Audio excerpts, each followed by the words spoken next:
আল্লামা আহমদ শফি রহমতুল্লাহ আলাইহির নেতৃত্বে শেষ রাত্রে লক্ষ লক্ষ মানুষ শাপলা চত্বরের রোডে তাহাজ্জুদরত, মোনাজাতরত, জিকিররত অবস্থায় ছিল। সেখানে ফ্যাসিস্ট সরকার যেইভাবে আক্রমণ করেছিলেন, ঠিক সেই কায়দায় গতকাল টঙ্গীর মাঠে আক্রমণ করা হয়েছে। সুতরাং যারা আক্রমণ করেছে তারা ফ্যাসিস্ট সরকারের দূষর।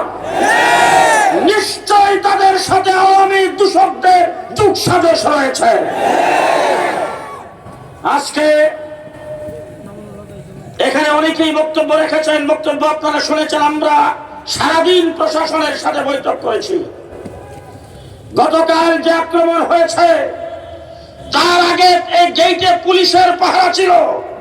সেই পুলিশের পাহারা কারা সেখান থেকে পুলিশকে হটাইছেন তাদেরকেও খুঁজে বের করতে হবে। প্রশাসনের ভিতরে আওয়ামী দূষর যারা গাপ্পি মেরে বসে আছে তাদের আমরা অপসারণ চাই। বাংলাদেশ মুসলমানের দেশ। আস্তে কয়েন মাইকে যেন না শুনে। দেশটা কার দেশ? আমি শুধু একটি কথা আপনাদের সামনে বলতে চাই। ইংরেজ 250 বছর এই দেশে শোষণ করেছেন। ইংরেজ যখন এই দেশ থেকে বিতাড়িত হয়েছে, দ্বিজাতিত্বের ভিত্তিতে দেশটা 2 ভাগে স্বাধীন হয়েছে। একটার নাম হিন্দুস্তান, আরেকটা হলো পাকিস্তান। আমরা তখন পূর্ব পাকিস্তান হিসাবে পাকিস্তানের অংশ হয়েছিলাম।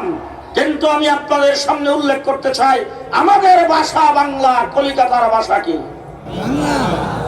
আসামের ভাষাও বাংলা, ত্রিপুরার ভাষাও বাংলা।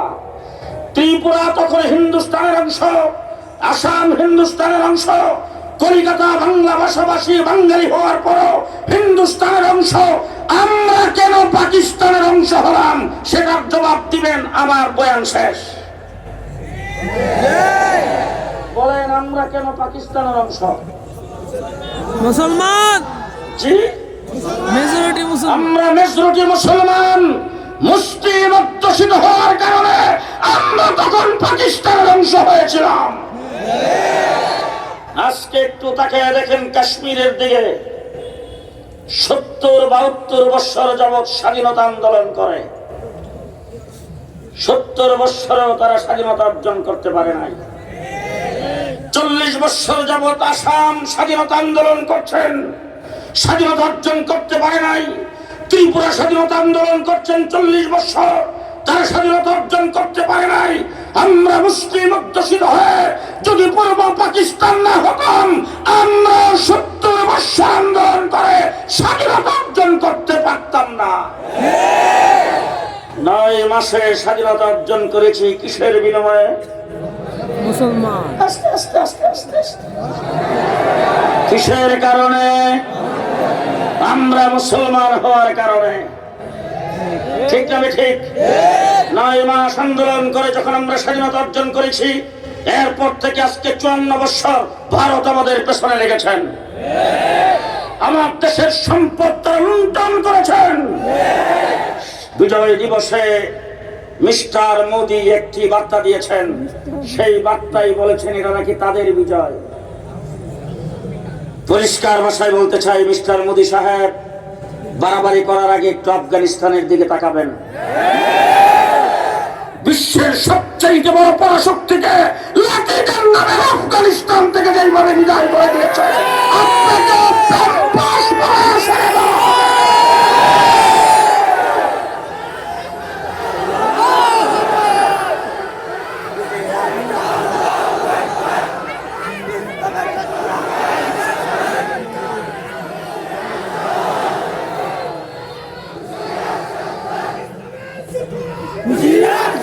জেনে রাখেন মিস্টার মোদি সাহেব, আপনার রাষ্ট্র বড় হতে পারে, লোক সংখ্যা বেশি হতে পারে, আপনার অস্ত্র শস্ত্রের শক্তি বেশি হতে পারে, আমাদের সেইগুলি দেখার টাইম নাই। আমরা মুসলমান। মুসলমান হিসাবে আমাদের সেইগুলি হিসাব করার সময় নাই। পরিষ্কার ভাষায় বলছি, আপনারা আমাদেরকে সহযোগিতা করেছেন স্বাধীনতা যুদ্ধে, আপনাদেরকে ধন্যবাদ জানাই। তবে স্বাধীনতার পরে পাকিস্তানিরা যে সমস্ত জিনিস আমাদের দেশে ফেলে গিয়েছিল সব লুণ্ঠন করে নিয়েছেন। 54 বৎসরে আমাদেরকে পানিতে বাঁচছেন। আমরা 54 বৎসর ইতিহাস ভুলে যাই নাই। লেডি প্রধানমন্ত্রীকে আপনারা 15 বৎসর ক্ষমতায় টিকিয়ে রেখেছেন। দেশের সম্পদ আপনাদের প্ররোচনায়, আপনাদের সহযোগিতায় লুণ্ঠন করেছেন। সুতরাং সাধু সাবধান, সাধু সাবধান। বাংলাদেশের দিকে চোখ তুলে তাকাবেন, চোখ উপড়ে ফেলা হবে। দেশ আমার। শেষ কথা আমি আপনাদের সামনে বলতে চাই, শেষ কথা আমি আপনাদের সামনে বলতে চাই। মুসলমান হিসাবে আমরা স্বাধীন, আমরা দেশে ইসলাম নিয়ে থাকতে চাই, আমরা দেশে ইসলাম নিয়ে থাকতে চাই। আমি যখন জেলখানার থেকে বের হলাম 2 বছর পরে ইসলামী ব্যাংক হাসপাতালে চিকিৎসাধীন ছিলাম। আমার ছেলে জামাই তাদের সাথে স্বরাষ্ট্র মন্ত্রণালয় থেকে বারবার যোগাযোগ হচ্ছে, তাড়াতাড়ি হুজুরকে স্বরাষ্ট্রমন্ত্রীর সঙ্গে দেখা করান। আমি অ্যাম্বুলেন্সে করে গেলাম সচিবালয়। এদেশের পুলিশ প্রধান, এসবি, এনএসআই, ডিজিএফআই সহ সমস্ত গোয়েন্দা বাহিনীর প্রধানরা ছিলেন, ঊর্ধ্বতন কর্তৃপক্ষ ছিলেন। সেই জায়গায় তখনকার স্বরাষ্ট্রমন্ত্রী আমাকে নিয়ে বসতেন। বৈশাখ প্রথম যে ওয়াজটা দিছেন শুনবার মতো ওয়াজ হলো, এমন একজন ধার্মিক মহিলা পাইবেন কই?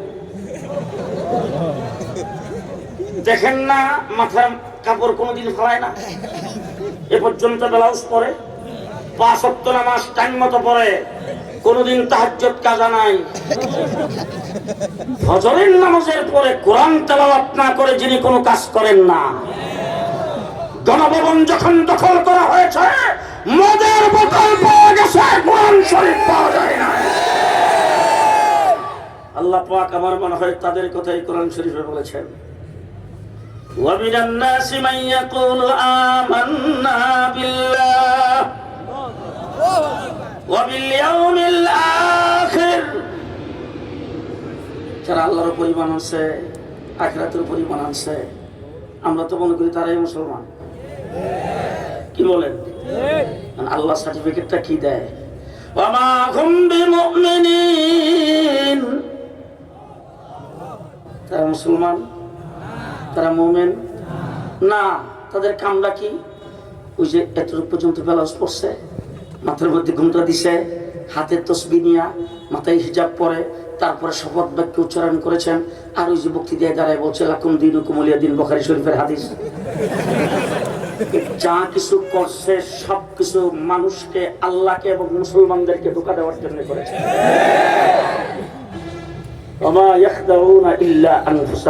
আসলে তারা আল্লাহকেও ধোঁকা দিতে পারে নাই, মুসলমানকেও ধোঁকা দিতে পারে নাই, নিজেরাই ধোঁকা পড়ছে। ঠিক না ঠিক? গত 17 বছর যারা বলছেন খেলা হবে, পরিষ্কার ভাষায় বলতে চাই, খেলার মাঠে আমরা ছিলাম। কথা আসতে বলবেন না। জেলে যাওয়ার আগে যেই ভাষায় কথা বলেছি, জেল থেকে বের হয়ে সেই ভাষায় কথা বলেছি। 17 বছর আমরা খেলার মাঠে ছিলাম, কিন্তু দুঃখ এই জায়গায় তোমরা খেলতে আসো নাই, তোমাদের পুলিশ লীগের অস্ত্রের বিনিময়ে খেলছ। আজকে যখন পুলিশ তোমাদের সাথে নাই, তোমরা না বলতা পালাবো না, এখন গেলা কোথায়? 13 মাস রিমান্ডে ছিলাম ডিবি অফিসে। প্রত্যেক দিন আমাকে বলা হতো তুই পাকিস্তানি রাজাকার, তুই পাকিস্তানি রাজাকার, অন্তত 50 বার। 7টা টিম আমাকে জিজ্ঞাসাবাদ করেছেন, রাত্র দিন 24 ঘন্টা, শোয়ার জায়গাও দেয় নাই। আমাদেরকে যখন রুম থেকে বের করা হতো তখন ডান্ডা বিড়ি লাগায় বের করা হতো, আমাদেরকে কোর্টে হাজির করা হতো ডান্ডা বিড়ি লাগায়া, আমাদেরকে ফাঁসির ছেলে আটকে রাখা হয়েছে। আজকে পরিষ্কার ভাষায় বলতে চাই অন্তর্বর্তীকালীন সরকারকে, আজকে যখন দেখি এনওয়ার মেনন সাহেবরা, আজকে যখন দেখি আওয়ামী লুটেরাদেরকে জামায় আদরে আনা হয় কোর্টে, আমাদের তখন রক্তক্ষরণ হয়। পরিষ্কার ভাষায় বলতে চাই, আজকের থেকে তাদের হাতে পায়ে ডান্ডা বেড়ি লাগাইতে হবে। জিজ্ঞেস করতে চাই, কাউয়া কাদের 3 মাস কেমনে বাংলাদেশে রইল? কোথায় ছিলেন? আজকে স্বরাষ্ট্র উপদেষ্টার সামনে বলে আসছি, আওয়ামী লীগ চলে গেছে, প্রযুক্তি যাই নাই। আমি নরসিংদী রাত্রে 2:30টার সময় এক সিএনজি পাম্পে দাঁড়াইছি, এক দোকানের সামনে দাঁড়ায় কফি পান করতেছি। আমাকে ঊর্ধ্বতন কর্তৃপক্ষে ফোন করে বলেন, এত রাত্রে সিএনজি পাম্পে কি করেন? তাহলে আমাদেরকে সবসময় মনিটর করা হতো। আমাদের মোবাইলে কথা বলা পর্যন্ত নিরাপদ ছিল না, আমাদের চলাফেরা পর্যন্ত নিরাপদ ছিল না।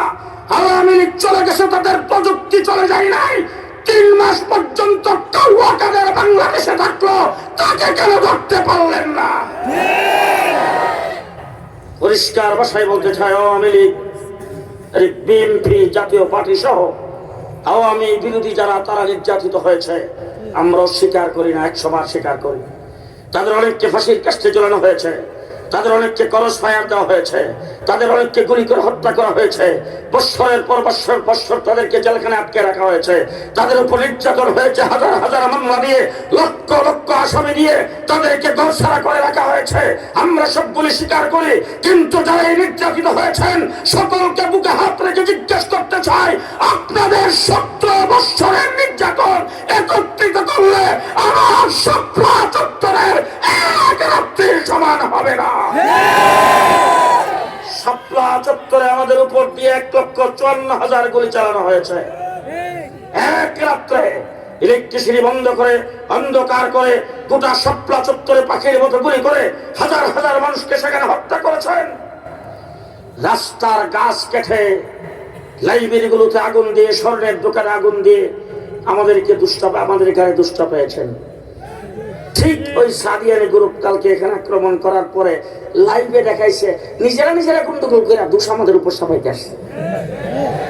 তাদের মধ্যে আর হাসিনার বাহিনীর মধ্যে কোনো পার্থক্য নাই। সুতরাং হাসিনাকে যেইভাবে সেইভাবে যাইতে হবে। বাংলার মাটিতে কোথাও তাদের কার্যক্রম চলবে না। রাজি না সবাই? রাজি না সবাই? একে রাজি আসেন, দিকে হাত তুলে দেখা। বাংলাদেশে তাদের কার্যক্রম চলবে না, সাদিয়ানীদের কার্যক্রম বাংলাদেশে চলবে না। 2 নম্বর কথা বলতে চাই, তারা মাসে, তারা 2 সপ্তাহ কাকরাইল মসজিদে থাকেন। গত রাত্রে যে কাণ্ড ঘটাইছেন, এরপরে কাকরাইল মসজিদে ঢুকার প্রশ্নই আসে না। 3 নম্বর কথা বলতে চাই, তারা আবার ইস্তেমা করবে। গত 7 বছর করে আসছে, কিভাবে জানেন?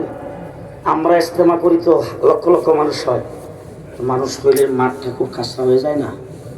এতগুলি মানুষ পাক করে, খানা পিনা খায়, ময়লা আবর্জনা আসে, ওই ময়লা আবর্জনা পরিষ্কার করার জন্য 3 দিন তোমরা আইতা। এটাও এখন থেকে আর হবে না। আস্তে আস্তে আস্তে আস্তে এটাও আর হবে না।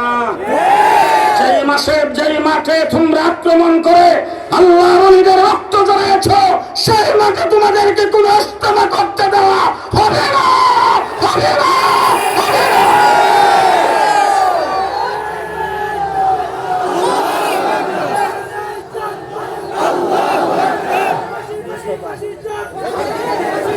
ফাঁসি ফাঁসি ফাঁসি চাই, সাথীদের ফাঁসি চাই।